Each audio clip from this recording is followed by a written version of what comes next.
Bonjour! Aujourd'hui sur le podcast, j'ai reçu Leslie-Anne Knapp, qui est psychoéducatrice, et Catherine Simon-Paquette, qui est étudiante au doctorat en psychologie à l'UQAM. On a parlé de douance.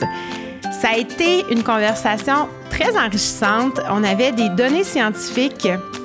Catherine était très axée sur l'aspect scientifique de la douance, alors que Leslie-Anne, elle, nous a parlé plus du terrain, de trucs concrets, d'aspects concrets reliés à la douance. Alors, c'était vraiment enrichissant comme conversation. Et vous savez que chez Placote, nous, on se fait un devoir d'être à jour sur les données scientifiques. Nos jeux sont toujours créés par des personnes issues du milieu scientifique et qui sont à la fine pointe des nouvelles recherches, des nouvelles données. Donc, ça a été un plaisir d'avoir autant l'aspect pratique que l'aspect scientifique du sujet. Donc, je vous souhaite une bonne écoute. Bienvenue au podcast Grandir ensemble. Ensemble! Par Placote. Bon, mais bonjour! Bonjour. Alors, Leslie-Anne, bonjour! Bonjour. Je vais te laisser te présenter, mais tout d'abord, Catherine aussi, bonjour! Bonjour. Alors, j'aimerais ça en premier lieu que vous vous présentiez un petit peu. Qu'est-ce que vous faites dans la vie? Puis aujourd'hui, on va parler de douance. C'est un sujet qui est d'actualité quand même, je pense. On en entend de plus en plus parler, mais on ne sait pas nécessairement qu'est-ce que c'est exactement. Donc, je vous laisse vous présenter, puis après, on va plonger dans le vif du sujet. Excellent. Bien, bonjour. Donc, oui, Leslie-Anne, je suis psychoéducatrice de formation. Je travaille essentiellement dans les écoles primaires et secondaires et membre donc de l'Association québécoise pour la douance à mes heures perdues, un peu hyperactive. Donc, au niveau de la douance, je fais aussi du privé. OK. Voilà, le soir et le week-end depuis que je suis entrée dans ce grand monde qu'est la douance, Oui. avec l'identification de ma plus vieille. Oui. Alors, voilà. Donc, c'est quelque chose que tu vis à la maison. Au quotidien. Et dans ton travail. Oui, dans mon travail, surtout en pratique privée, Oui. mais en milieu scolaire, là aussi, évidemment. Fait que toi, tu es vraiment dans le quotidien des enfants. Sur le doués. terrain. Super. Et Catherine? Bonjour, moi c'est Catherine, je suis étudiante au doctorat à l'UQAM en psychologie de l'éducation. Donc avant, j'ai fait un baccalauréat et une maîtrise en psychologie à l'Université de Montréal, puis je me suis spécialisée en développement de l'enfant. OK. Donc j'ai commencé à m'intéresser à la douance un peu par curiosité. Oui. Puis depuis ce temps-là, je lis beaucoup d'articles scientifiques, puis je me suis jointe aussi à l'Association québécoise pour la douance. Par intérêt. Tu le vis Oui, pas c'est ça, personnellement exactement. avec des enfants, mais Non, c'est ça. c'est dans ton travail, dans tes études, en fait, tu as développé l'intérêt pour la douance. Oui, c'est ça, exactement. OK. Puis, qu'est-ce que c'est, la douance? On en entend parler. Est-ce qu'il y a une définition qui existe? Comment ça se passe? C'est quoi la douance? C'est une grande question, hein? Oui. Je pense qu'il y a beaucoup de personnes en ce moment qui se posent la question qu'est-ce que la douance? Oui. Puis en ce moment, on parle beaucoup de douance intellectuelle. Donc souvent, on va référer à la douance scolaire. Puis c'est ça qui est aussi reconnu par les neuropsychologues et les chercheurs scientifiques beaucoup. Donc c'est très, très étudié. On va étudier ça en mesurant l'intelligence Oui. de l'enfant. Donc on va souvent parler de quotient intellectuel. Donc, c'est le fameux test de QI. Exactement. OK. Oui. Donc, le seuil pour déterminer s'il y a une douance intellectuelle ou non varie aussi selon OK. les chercheurs. Fait que même si OK. ça, c'est pas clair, il y a des chercheurs qui vont déterminer un certain chiffre de 130, par exemple, d'autres 120. Puis, selon le chiffre qu'on va choisir, la prévalence va changer. Parce Ben que oui. statistiquement, si on choisit un chiffre plus haut, il y a moins de personnes. Ben oui. Donc, selon certains neuropsychologues, ça va être 2 puis selon d'autres, ça va être plus 9 c'est quand même une grosse différence. Oui, c'est ça. Puis il y a un autre modèle aussi qui existe de OK. douance. À l'Association québécoise pour la douance, on en parle parfois. C'est la douance qui est plus créative, productive. OK. Donc ça serait une douance qui serait pas mesurée par le QI. C'est une douance qui est plus caractérisée par la créativité, l'engagement vers la tâche, puis une aptitude élevée dans un domaine précis, mais qui n'est pas nécessairement l'intelligence à proprement parler. Là. Ça peut OK. être la musique, le sport. Donc, des fois, on va voir des enfants doués en sport. Ouais. C'est assez controversé dans la littérature scientifique. OK. Là, on se le cachera pas. ça fait débat. Ouais, c'est les deux types de douance. Est-ce que ça pourrait entrecouper, par exemple, quand on parle d'intérêt restreint, par exemple, au niveau du TSA, là, tu sais, des fois, on voit cette personne-là a un intérêt vraiment intense sur les mathématiques, par exemple. Est-ce que c'est quelque chose qui pourrait ressembler à ce qu'on... Parce que je sais que l'autisme est beaucoup plus démystifié que la douance depuis plusieurs années. Donc, est-ce que c'est quelque chose qui pourrait ressembler? Bien, dans la douance créative productive, là, on parle beaucoup d'engagement envers la tâche, puis ça va rejoindre les intérêts un peu, je dirais pas restreints par contre. En douance, c'est plus des passions, mettons. Exact. Fait que c'est comme quelque chose qui va vraiment passionner l'enfant, qui va susciter beaucoup d'intérêt, il va vouloir apprendre plein de choses à ce sujet-là. Par contre, en douance, souvent, les enfants vont changer d'intérêt. Papillonner. Oui, c'est ça.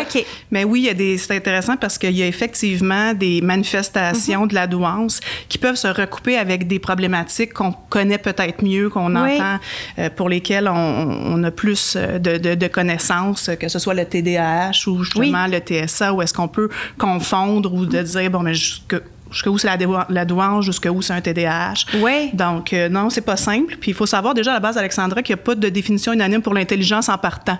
Fait que pour la douance, on n'est pas là non plus. Là. Ben non, parce que si la douance est diagnostiquée à la suite d'un test de QI, qui est un test d'intelligence, s'il n'y a pas de définition pour l'intelligence, c'est difficile de mettre une définition. Il y en a, mais il n'y a pas de consensus. De consensus, c'est ça. Il n'y a pas de consensus. Ouais, effectivement. D'ailleurs, la douance...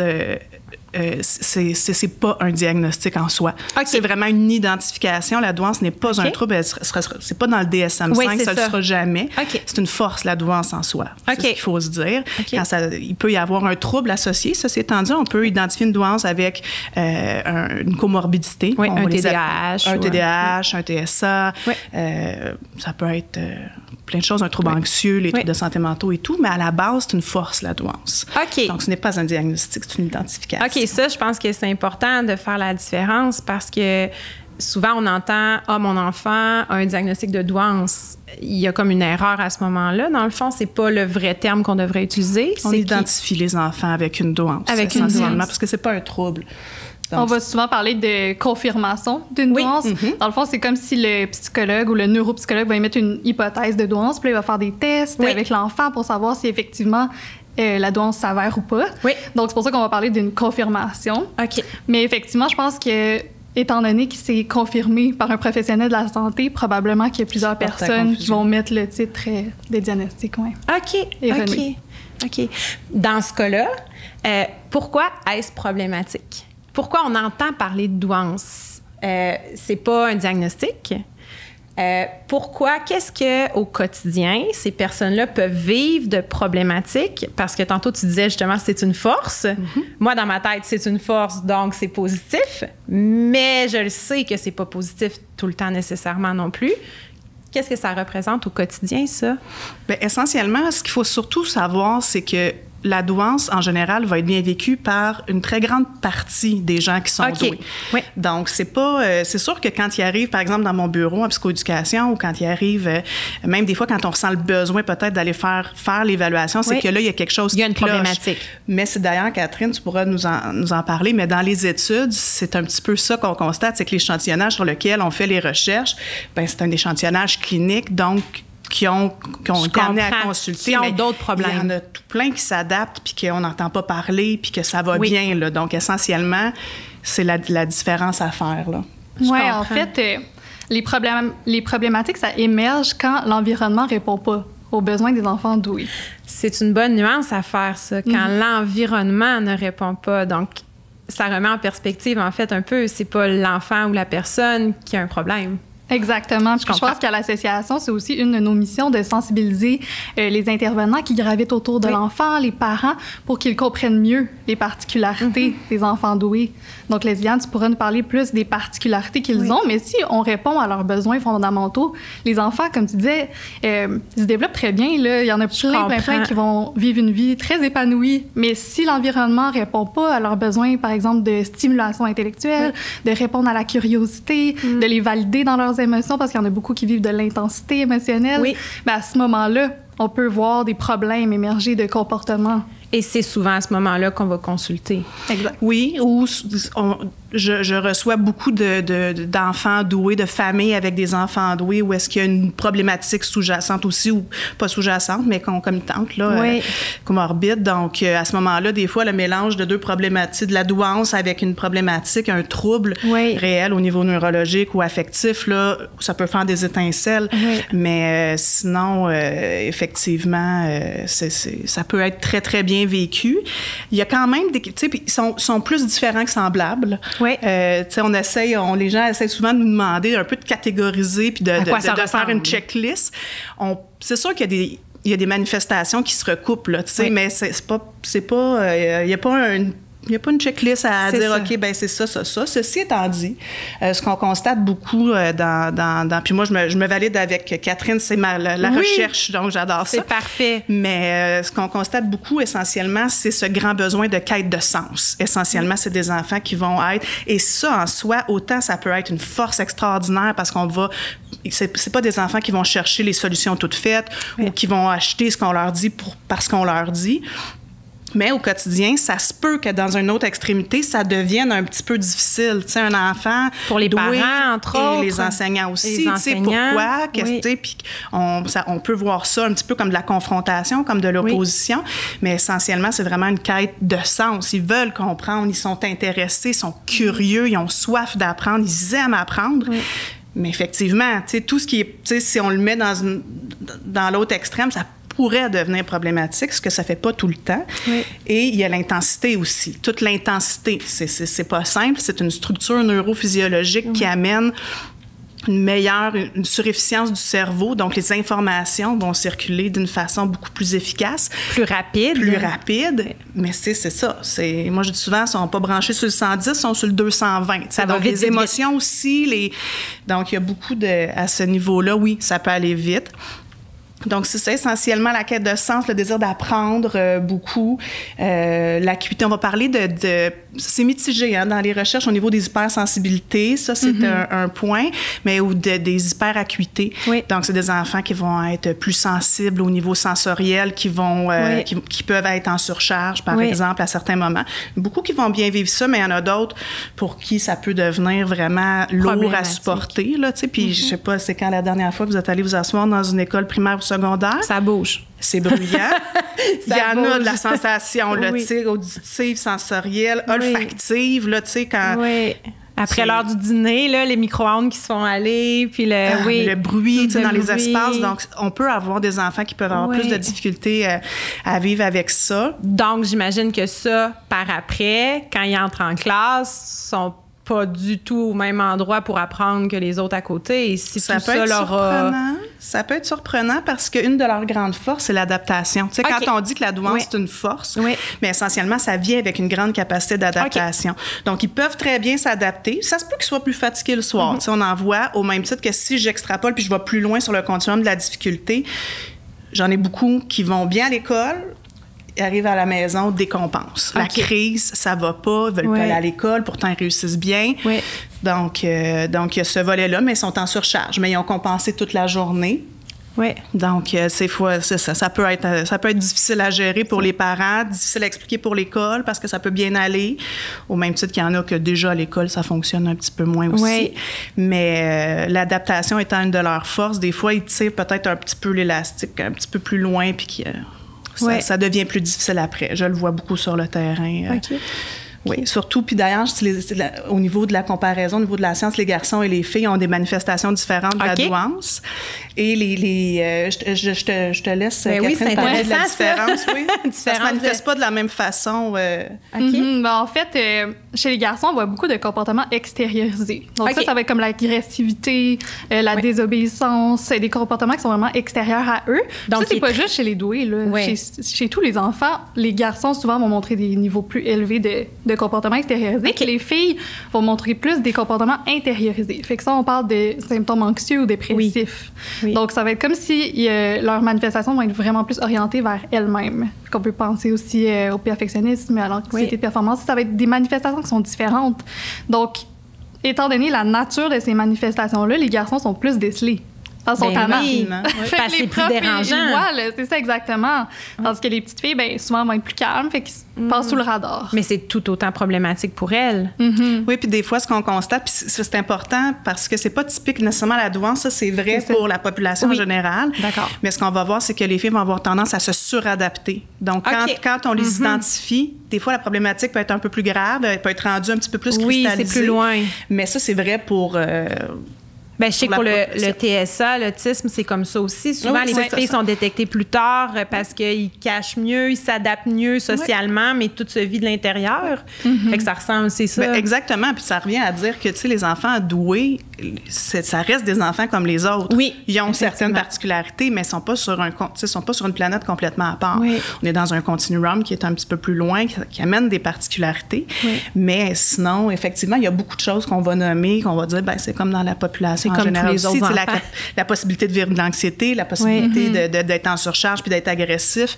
C'est juste que du fait qu'ils sont intenses, que ça fait partie de ce qu'ils sont, ben ça amène des fois une connotation. Il y a certaines interventions, certaines choses qui sont vraies puis qui sont bonnes pour la population en général. Tu sais, on va parler, par exemple, du développement des compétences émotionnelles, qui apprennent à gérer leurs émotions. Oui, c'est parce vrai que pour tout le monde. C'est problématique. Parfois, on entend souvent ça. Ils sont tellement intenses qu'ils ont de la difficulté, mais en soi, c'est vrai pour tous. Ça existe pour tout le monde. C'est juste que dans le cas de la douance, c'est essentiel. Oui. Si on le fait pas, ça peut causer peut-être plus de dommages à ce moment-là. Okay. Mais sinon, les interventions, généralement, c'est ça, on n'est pas...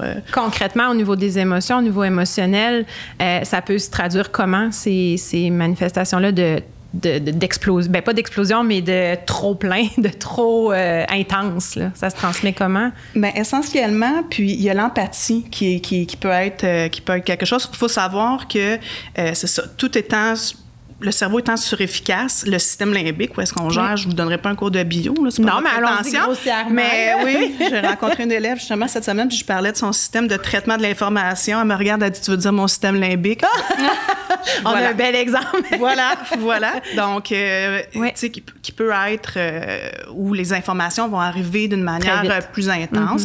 Donc, ils peuvent ressentir les émotions d'une façon plus intense. Tu sais, on parle notamment, il y a eu des études sur l'intimidation, entre autres, qui ont été faites, à savoir est-ce qu'ils sont plus intimidés ou pas. Puis ce que les études tendaient à démontrer, c'était qu'ils le vivaient, hein, Catherine, de façon plus intense, mais qu'il n'y en avait pas plus, si je ne me trompe pas, là. Oui, je suis pas certaine par rapport à ça, là, mais c'est sûr que ce que j'aimerais amener aussi, c'est la dysynchronie là, entre le besoin de faire du sens ou d'avoir du sens de tout ce qu'on vit puis de toutes les informations qui émanent au cerveau. Les enfants, là, quand ils sont jeunes, ils n'ont peut-être pas toutes les capacités affectives et émotionnelles pour gérer toutes les informations. Mais ils reçoivent cette information-là quand même. Par exemple, si on pense à la mort, mais la majorité des enfants vont réaliser la mort un petit peu plus tard que les enfants doués. Donc, leur capacités socio-émotionnelles sont comme assez matures pour pouvoir gérer ça, l'idée de la mort. Tandis que si on réalise ça très tôt, qu'on n'a pas toutes les capacités pour gérer ça de façon émotive. Épeurant. Oui, c'est ça, exactement. C'est épeurant. Comment on fait pour atteindre un équilibre et avoir du sens de ça quand on a 5-6 ans? C'est difficile. Donc, il y a un décalage entre comment ils reçoivent, ils perçoivent, ils comprennent l'information, puis comment émotionnellement ils sont capables de gérer. De vivre avec ce qu'ils ont compris, avec les informations qu'ils ont reçues.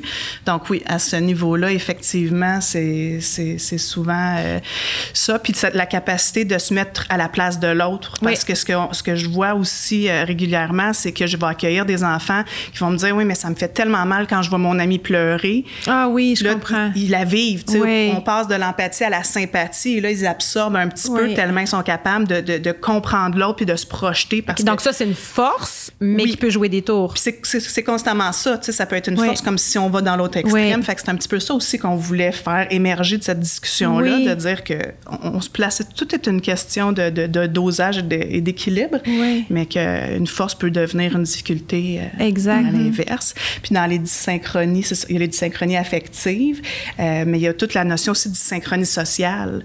Parce que ces enfants-là ont un niveau de développement. Dans les stades de développement, ce qu'on constate, c'est qu'ils passent au travers les stades de développement plus rapidement. Donc, ils n'ont pas nécessairement les mêmes intérêts ni les mêmes questionnements que les pairs de leur âge. Donc, ça peut devenir problématique d'être dans une classe de première année quand toi, tu es rendu en troisième année, par exemple, à l'âge des troisième années, au niveau de ton développement. il y a comme quelque chose qui fonctionne pas? Et rapidement, souvent, les parents vont nous dire, c'est un critère qui ressort souvent, c'est qu'il aime mieux se tenir avec des enfants plus vieux. OK. Il se rejoint plus dans ses intérêts, dans sa façon de penser que les enfants plus vieux. Donc ça, on l'entend régulièrement aussi.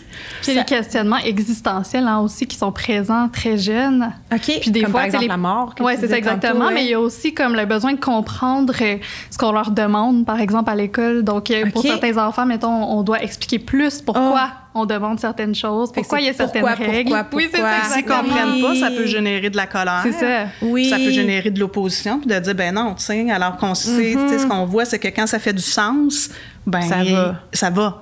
Mais prendre, tu sais, on se met à la place d'une enseignante qui en a plusieurs, ou à la place d'un parent qui arrive de travailler après sa journée de travail, puis qu'il faut qu'il fasse le souper, les devoirs.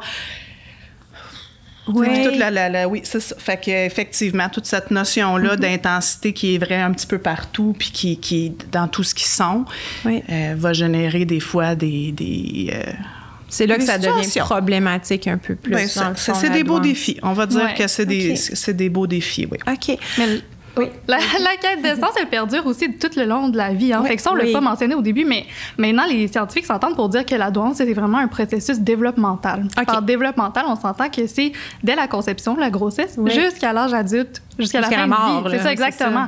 Donc, il y a des belles études européennes qui montrent que les adultes aussi ont ces questionnements-là par rapport au sens. Puis que le sens, c'est le principal prédicteur pour la satisfaction de vie des personnes douées adultes. OK. Donc ils doivent comprendre. Exactement. Puis ils doivent comprendre pourquoi ils font un travail, comment ils contribuent à la société. Tu sais, c'est des questionnements qui sont là jeunes parce qu'on parle chez les enfants.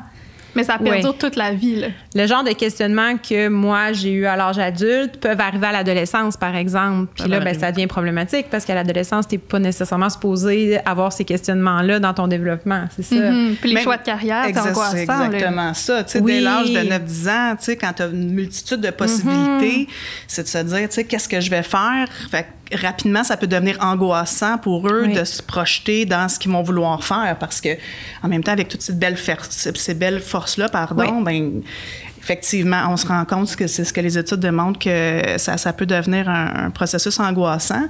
Puis pour revenir à la quête de sens, l'autre chose qu'on va voir émerger aussi beaucoup qui peut devenir, mais qui ne devient pas toujours, mais c'est le sens de la justice. Oui, on en entend souvent parler, ça. Mais pourquoi? Oui. Le sens moral. Mais ça a vraiment des côtés positifs aussi. Absolument. Tantôt, on parlait, moi puis Lesliane, des comportements prosociaux. Fait que faire une action vraiment pour quelqu'un d'autre, pour lui faire plaisir, vraiment rendre un service, par exemple, aux professeurs, c'est des enfants qui vont faire beaucoup de comportements prosociaux. OK. Fait que tantôt, on parlait d'empathie, d'être capable de se mettre à la place de quelqu'un d'autre. C'est quelque chose qu'ils vont atteindre vraiment rapidement. OK. Donc, c'est une grande force, la douance, dans le sens où ils vont faire beaucoup de comportements positifs, prosociaux. Là, c'est pas juste d'étiqueter. Fait que c'est un peu comme le message qu'on voulait passer aussi. C'est drôle, par exemple, des fois, ils comprennent pas comment ça se fait que les autres sont pas comme ça. Fait que des fois, il faut recadrer aussi avec eux parce que c'est correct, c'est pas simplement la question, mais quand ça devient quelque chose d'envahissant, t'es capable de recadrer un petit peu avec eux parce que leurs attentes, des fois, on peut passer d'empathie à OK, là, je t'en ai, là, tu comprends-tu là, que 2 + 2, ça fait 4, là, parce que je suis rendue ailleurs, tu sais. Fait qu'on peut voir vraiment ça aussi dans tout le spectre des manifestations de l'empathie puis de... Mais oui, voilà. Mais moi, tu sais, je vous écoute depuis tout à l'heure, puis je garde en tête ce que tu as dit au début, que l'environnement s'adapte pas. Puis tout ce que vous dites depuis tantôt, c'est toutes des choses qui, si on était vraiment juste centré sur cette personne-là, ça serait facilement adaptable. Mais là, dans le contexte scolaire, dans le contexte de la vie familiale, dans le contexte... Donc ça, j'imagine que vous le voyez aussi, des familles qui sont comme « je ne sais plus quoi faire ». On a bien beau leur dire, adapte, répond à son besoin dans la réalité familiale, dans la réalité scolaire, on ne peut pas toujours. Est-ce qu'il y a des trucs, est-ce qu'il y a des façons de faire avec ces enfants-là? Est-ce que leur parler de leur facilité, de leur douance est une bonne idée? Qu'est-ce qu'on peut faire concrètement avec ces enfants-là, étant donné qu'on sait dans la réalité actuelle que l'environnement ne pourra pas toujours s'adapter à eux? J'imagine que c'est des outils aussi. Oui, absolument. Mais la quête de sens va jusqu'à la quête de sens identitaire aussi. Oui. Donc, de se comprendre, puis de comprendre comment ça se fait qu'on a ces réactions-là, comment ça se fait que nous, on est obligé d'attendre après le petit Thomas qui, lui, a plus de difficultés, de comprendre que... Donc, oui, effectivement, de leur expliquer une meilleure connaissance de soi, le développement des compétences émotionnelles, de mieux les saisir, de mieux les gérer, de mieux comprendre ces réactions, vont atténuer énormément, vont être capables de relativiser. Tu sais, ça, je le vois régulièrement. Puis essentiellement, tu sais, on sait à travers la recherche qu'il y a une composante génétique qui est importante. Mais je dirais plutôt héréditaire. Héréditaire, oui. Donc, J'aime ça quand tu met les termes. Oui, c'est quoi la différence entre génétique et héréditaire? Dans le fond, on dit que la douance est très héréditaire, là, beaucoup, parce que ça se transmet d'une génération à l'autre. Donc, souvent, on va voir qu'un enfant doué a des parents doués, au moins un des deux. Par contre, on ne sait pas vraiment si c'est génétique. On a quand même des études là, de plus en plus. Avec les nouvelles technologies, on est capable de séquencer les gènes de tout le monde. C'est vraiment fascinant. Mais ça n'explique pas tout, dans le fond, la transmission. Donc, on sait pertinemment qu'il y a quelque chose d'environnemental. Là. Donc, la famille qui va stimuler l'enfant va lui donner des opportunités, va vraiment répondre à ses besoins, comme on disait tantôt. Donc, effectivement, la famille a un grand rôle à jouer, puis pas juste la famille, l'école aussi, évidemment. Là. Donc, un bon professeur, c'est très, très bénéfique pour eux. Mais tantôt, on parlait un peu des besoins, puis je pense que dans la théorie de l'autodétermination, on a 3 grands besoins. Donc, l'autonomie, puis ça, c'est très, très important chez nos enfants. Ils doivent être autonomes. Exactement, mais c'est se sentir qu'on a un pouvoir sur ce qui va se passer, sur nos actions.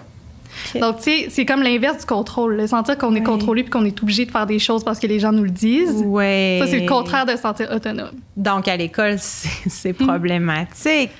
Parce que souvent, mieux, puis à la maison aussi, parce qu'on est obligé de faire des choses. Mais essentiellement, c'est positif. Tu sais, si on regarde la caractéristique en soi qui désire être autonome, c'est ce qu'on veut. Tu sais, nous, comme parents, on met des enfants au monde, puis c'est ce qu'on cherche. C'est là où on les mène, c'est ça. Exactement. Tu sais, on a cette mission-là de leur apprendre à se passer de nous, là, en quelque part. Donc, c'est positif de vouloir être autonome. Tu sais, c'est ça. Mais c'est dans le continuum, ça peut devenir problématique.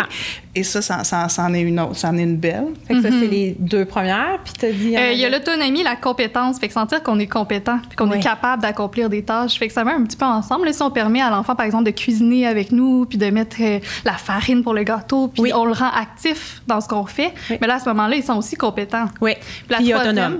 Oui, c'est ça. Autonome, compétent. Puis la troisième, c'est l'aspect relationnel. Là. Fait que de vraiment sentir qu'on est en relation avec l'autre. Donc, c'est les 3 besoins chez tous les enfants. Mais chez nos enfants doués, on va pouvoir y répondre, par exemple, justement en disant pourquoi on fait une tâche, en les incluant, en leur donnant aussi des défis qui sont à la hauteur de leur capacité. Ça, c'est très, très important à l'école aussi. Parce que si c'est toujours trop facile, l'école, mais quand tu arrives au collège, à l'université, au cégep, là, puis que tout d'un coup, on doit mettre des efforts, bien, il y en a qui trouvent ça très, très difficile. C'est une intervention qui est très importante à faire. Moi, je dis souvent de leur apprendre à apprendre. D'être capable de leur apprendre à fournir l'effort, à persévérer, parce que quand arrive l'échec, ils ne le tolèrent pas. Mais en plus, ils n'ont pas appris à développer cette force-là de continuer puis de persévérer malgré les difficultés. On se rend compte que ça aussi peut devenir problématique. Ça me fait penser vraiment à un exemple que j'ai vu concrètement. Un parent qui demande, mais pourquoi qu'il demande les traces en mathématiques? Il sait que 2 plus 2 fait 4. Oui, mais peut-être que quand il va arriver à 10,95 plus, là, il ne sera plus capable parce qu'il n'aura jamais démontrer sa démarche. Donc, c'est un peu ça aussi, leur montrer qu'il y a une discipline à avoir pour apprendre.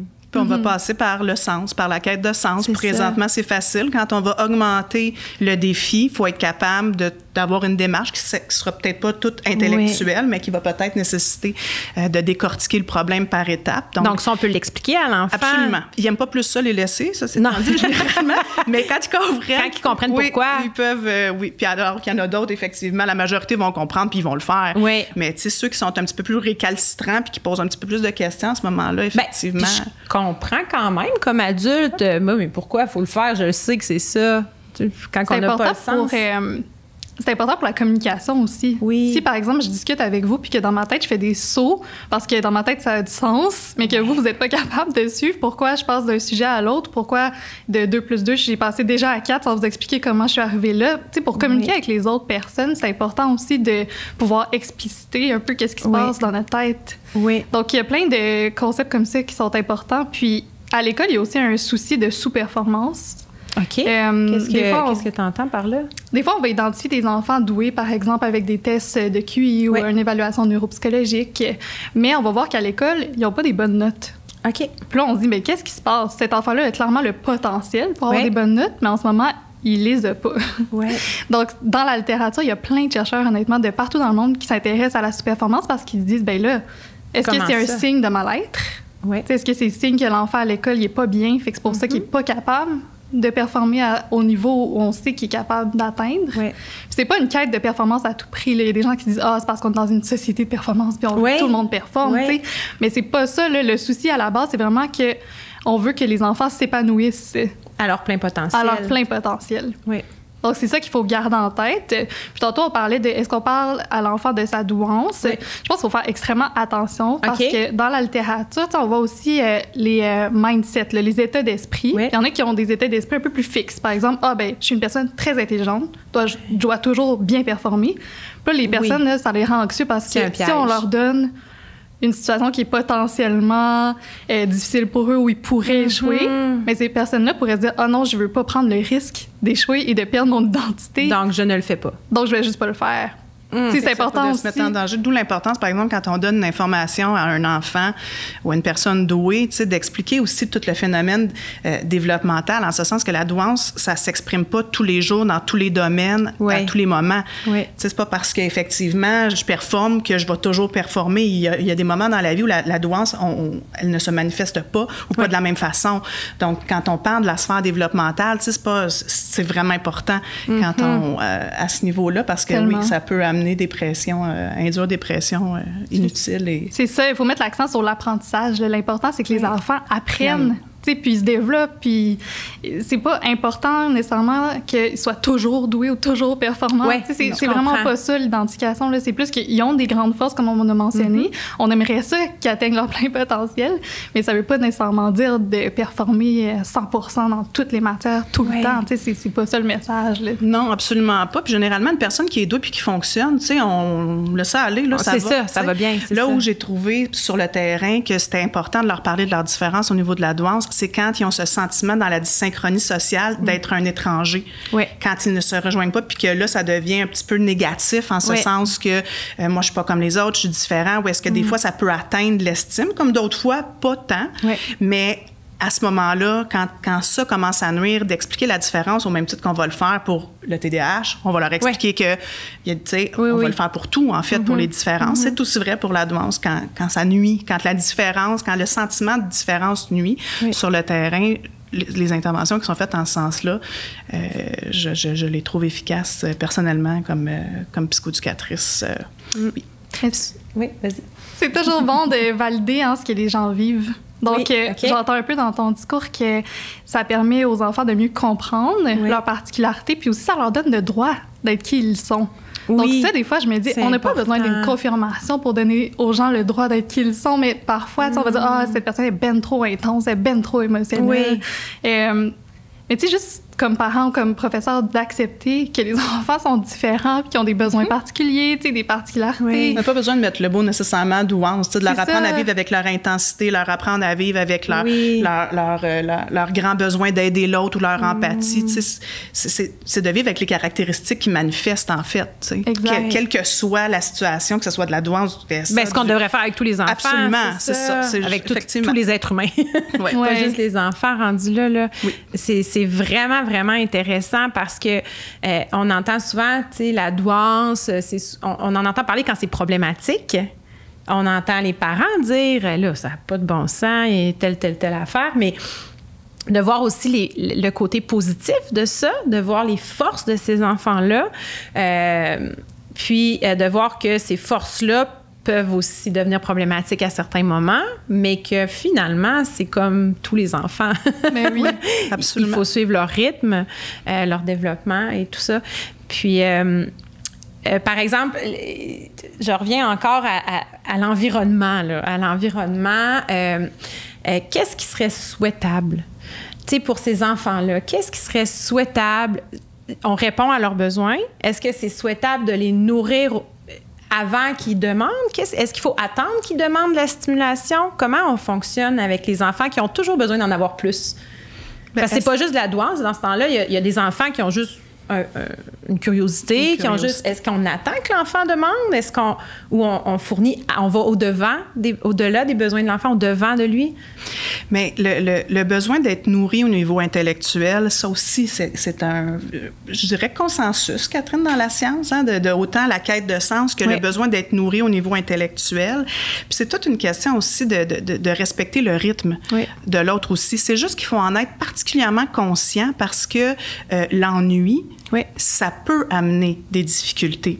Il y en a qui vont être capables de se désennuyer par eux-mêmes. Tu sais, un enfant à 9h moins 5 le soir qui dit, ben moi, c'est maintenant que j'apprends une nouvelle recette, ben c'est désennuie, tu sais, c'est... Ça crée d'autres problèmes. Oui, mais tu sais, la majorité vont être... Il y en a beaucoup qui vont être capables de naturellement, un petit peu instinctivement, d'aller chercher. Ils sont curieux, donc ils vont explorer, ils vont faire des choses.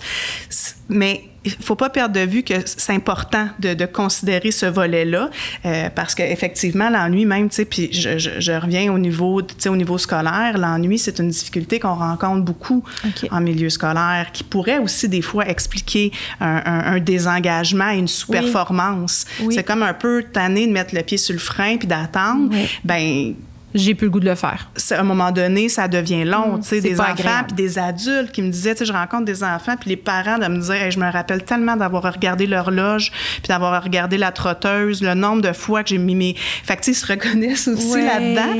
Donc, tu sais, je pense que c'est vraiment une question de suivre. C'est juste que je pense que d'être conscient des manifestations possibles puis des besoins, tu sais, justement, du besoin d'être nourri, du besoin de comprendre, du besoin de développer ces compétences-là émotionnelles, d'apprendre à mieux les gérer. Comme on disait, c'est bon pour tout le monde, mais pour eux, ça fait d'autant plus, tu sais, c'est d'autant plus important si on veut assurer leur bien-être.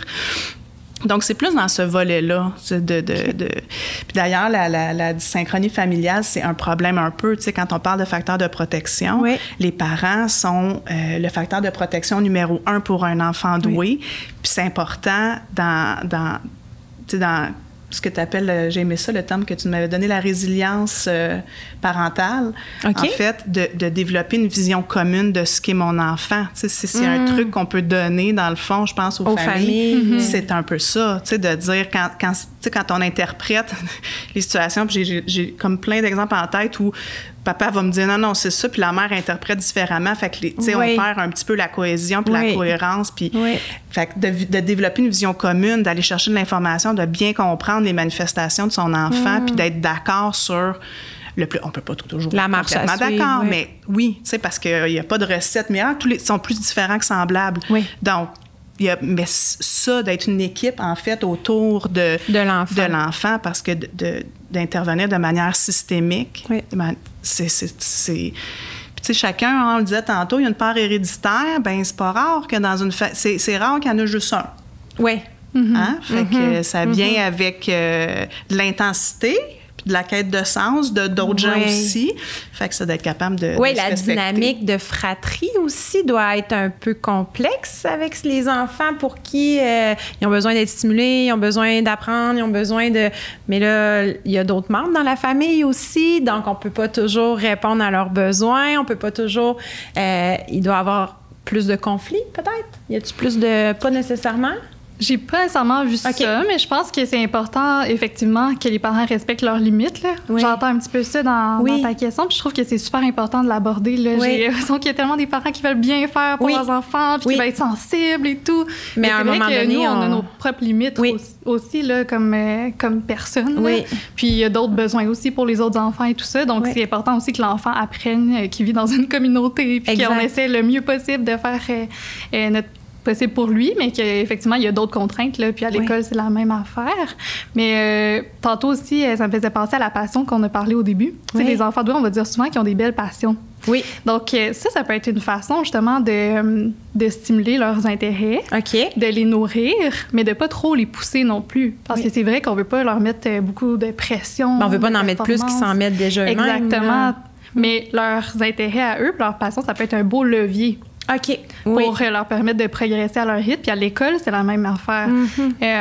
Tantôt, Leslie-Anne parlait d'ennui. Puis c'est vrai que l'ennui, ça peut mener à la démotivation, qui est le fait de ne pas savoir pourquoi on est là. Il y a des élèves à l'école qui disent « Ben voyons, pourquoi je suis ici? Je perds mon temps. Je suis ici parce que je suis obligée. » Puis ça, c'est la démotivation, puis c'est associé à plein de conséquences négatives là, sur le déroulement de la vie de cette personne-là.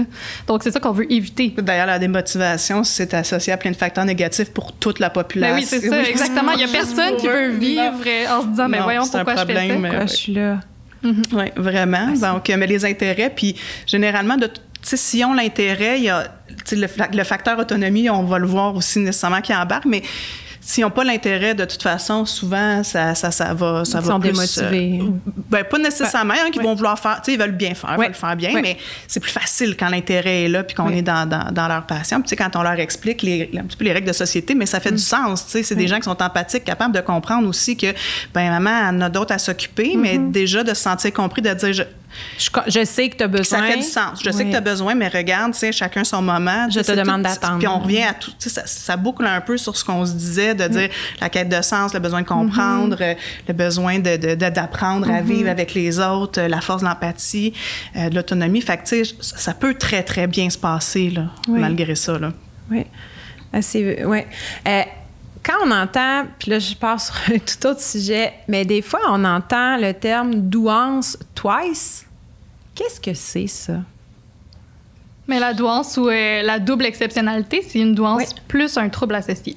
OK. Donc ça peut être n'importe quel trouble du DSM-5. Okay. Souvent, les gens vont parler des élèves EHDAA. Oui. Donc, c'est les élèves handicapés en difficulté d'apprentissage. Et d'adaptation. Ouais, c'est ça. Donc, il peut y avoir un autre trouble. Souvent, dans les études, on regarde le TSA. Oui. Donc, douance plus autisme. Ou douance plus TDAH. Donc, trouble d'attention avec ou sans hyperactivité. OK. Et il y a de plus en plus aussi les troubles d'apprentissage, oui. On en voit dyslexique, dysorthographique. OK. Donc, c'est quand il y a un trouble associé. C'est ça? Oui, quand il y a un trouble associé. Ça, dans la littérature, je regarde toujours mon pôle scientifique. La scientifique. Mais ça, dans la littérature, autant on dit que la douance, ça peut être un facteur de protection, c'est très positif. Quand on tombe dans le twice exceptional, dans la double exceptionnalité, ça peut devenir un facteur de risque. Je comprends. Parce que les difficultés peuvent être vécues. Ça vient avec tout encore, l'intensité, tout ça. Oui. Donc, cette difficulté-là, peut être vécue de manière peut-être plus intense. La dyslexie, la dysorthographie, puis il y a tout l'effet de masquage qui rend les choses compliquées aussi. Tu sais, un enfant qui performe, tu te câlines, mais performe pas, mais des fois, il y a une difficulté d'apprentissage. Mais tu sais, il va se tenir à 75 parce que la douance va venir compenser pour la dyslexie, dysorthographie. Il arrive à la maison, le cerveau est en surchauffe parce qu'il a compensé toute la journée. Donc, il peut être agité, il peut être inattentif parce qu'à un moment donné, il n'y arrive plus. Donc, ça en est plus dans l'ordre du facteur de risque quand il y a un trouble associé, quel qu'il soit. On se rend compte, ce que les études nous démontrent, c'est qu'à ce moment-là, ça devient peut-être parfois un petit peu plus difficile. Okay. Et avant, on pensait que ça n'existait pas, en fait. Donc, tu sais, en sciences, le twice exceptional, c'est récent. Là, les gens, même les professionnels de la santé, des fois, sont sceptiques là, parce qu'avant 2011, à peu près, c'était controversé. C'était pas accepté. Fait que depuis 2011, là, il y a beaucoup d'études américaines qui sortent sur la double exceptionnalité. Puis même au Québec, il y a des professeurs qui commencent à s'intéresser à ça, mais c'est très récent. Okay. Donc, c'est pour ça que des fois, on fait face à quelques fausses croyances ou à des réticences là, de certains professionnels. C'est vraiment correct. Là, il faut y aller tranquillement. Oui, nous, c'est notre doucement, tranquillement, mais tu sais, rencontrer des enseignants, puis peut-être une dyslexie d'orthographie, on 75 en français. Ouais, mais 95 en maths. C'est pas la différence m'inquiète un petit peu, tu sais. Puis c'est important d'adresser les particularités de ces enfants-là. Donc, les neuropsychologues, en ce moment, ils valorisent beaucoup ça. Là, ils veulent mettre ça public parce que si notre enfant a une double exceptionnalité, il doit avoir les services pour son trouble associé. C'est ça, exactement. On peut pas juste se dire, étant donné qu'il y a une douance, on fera il va rien, fonctionner. Non, c'est ça. Lui qui est capable de compenser à un certain niveau, ça reste que cet enfant-là, il est en surcharge cognitive régulièrement. Absolument. Ça, les surcharges, qu'elles soient sensorielles, affectives ou cognitives, ça peut dégringoler vers quelque chose de beaucoup plus négatif. Mais quand tu dis, c'est ça, une enseignante que son élève a 75, qui adore lire, qui est en deuxième année, lit des Harry Potter, que ça se peut qu'il soit dyslexique, dysorthographique. Oui, ça défait des... Absolument. Il faut vraiment porter attention à ça. Puis c'est important de les déceler. C'est vraiment dans ce temps-là, c'est important. L'évaluation va avoir tout son sens à ce moment-là, parce que ce que la littérature aussi nous démontre, c'est que il y a peu de recherche sur l'intervention en douance, ceci étant dit, mais d'être capable d'adresser les difficultés et d'optimiser les forces. On ne peut pas s'occuper juste d'un, on ne peut pas s'occuper juste de la douance en disant ça va compenser pour ses lacunes. Fait que vraiment, ce qui nous est suggéré, c'est d'adresser les défis au même titre qu'en même temps, parallèlement, on va faire surélever les forces, là, qu'on va les amener plus loin. Là. C'est pas, un ne devrait pas se faire au détriment de l'autre. D'où l'importance de bien identifier puis d'être capable de mettre des mots exacts. C'est vraiment intéressant. Puis là, on en aurait parlé encore pendant plusieurs minutes, je suis certaine. Mais on doit conclure déjà.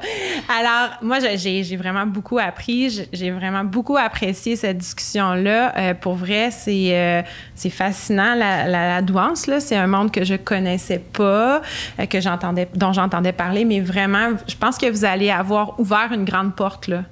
Bien, on l'espère, puis on profite pour te remercier de cette tribune-là, parce que je pense que ça gagne à être justement démystifié. C'est un des objectifs premiers de l'association pour justement mieux comprendre, défaire les mythes, être capable d'adresser d'une manière plus efficace les besoins de toutes ces personnes-là. Puis, si on veut en savoir plus, Association québécoise de la douance, c'est comme ça que ça s'appelle? Association québécoise pour la douance. Pour la douance. Oui. Parfait. Donc, site Internet. Excellent. Bien, je vous remercie. Merci à toi.